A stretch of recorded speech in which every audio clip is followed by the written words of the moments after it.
Have you ever doubled your rhythm guitars, hard panned them left and right, and then when you listen back, they just sound flat or uninspiring? The truth is, doubling guitars doesn't just mean playing the same thing twice.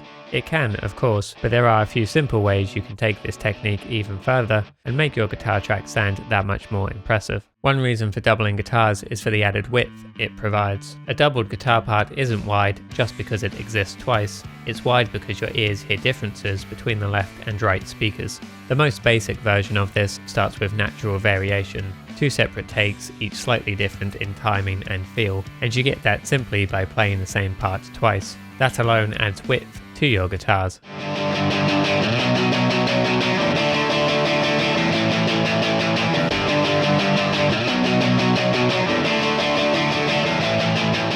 But if you want to exaggerate that effect and really take advantage of how our ears perceive differences between the left and right speakers, try this. Make each side actually sound different.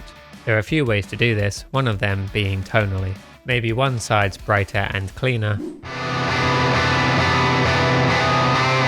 and the other's darker, heavier, and more distorted. Together, that contrast adds dimension, your ears hear separation, and the guitars sound like they're occupying their own space in the mix, giving you a wider sound overall.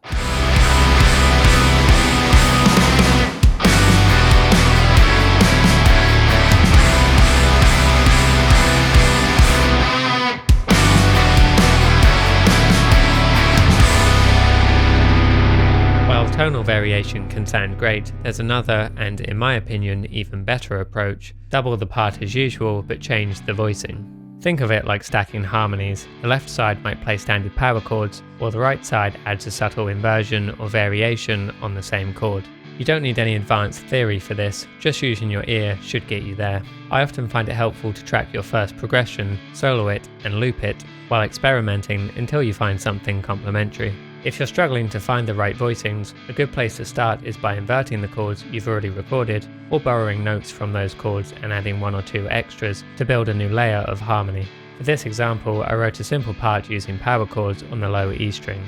The progression is made up of the following: G5, B5, D5 and A5, with the D over F sharp replacing the A5 on the second repeat.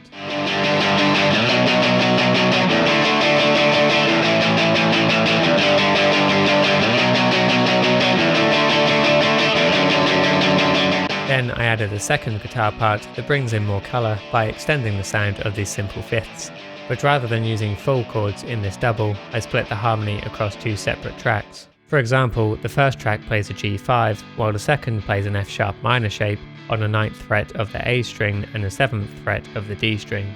Together, these form a G minor 7th sus2 sound, but because it's split across 2 tracks, it sounds both wider and cleaner once panned hard left and right.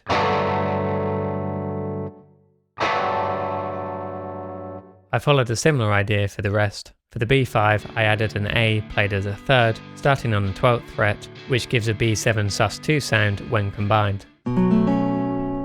While the first track plays the root and 5th on the low strings, the second flips it, playing the A below the D, using the familiar power chord shape higher up.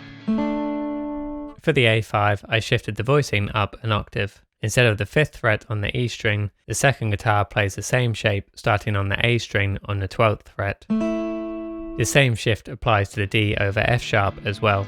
Not only does this add colour and contrast to your doubles, it's also a great way to build more complex chords without needing to fret difficult shapes. That can be really helpful from both a practical and musical standpoint, especially if you're not yet comfortable playing those shapes but still want to make use of the sound they create.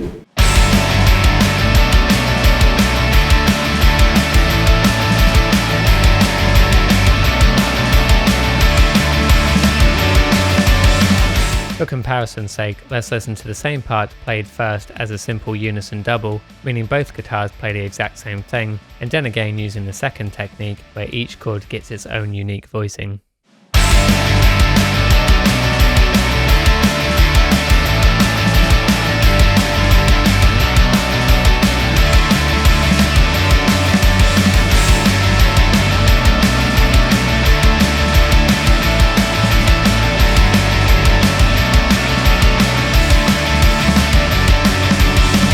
This This technique doesn't have to be limited to chord progressions either.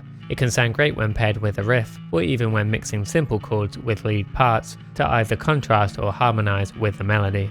For instance, in this song, I started out with this lead guitar part as my main riff.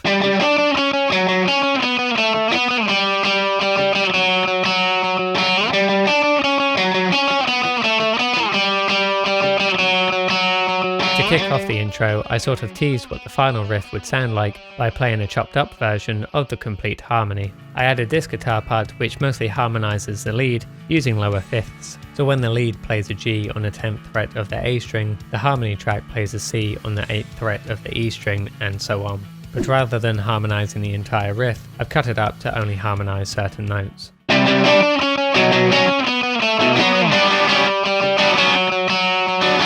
Then, when the full riff comes in, the entire part is harmonised, with the bass added underneath and a counter melody introduced in bars 3 and 4.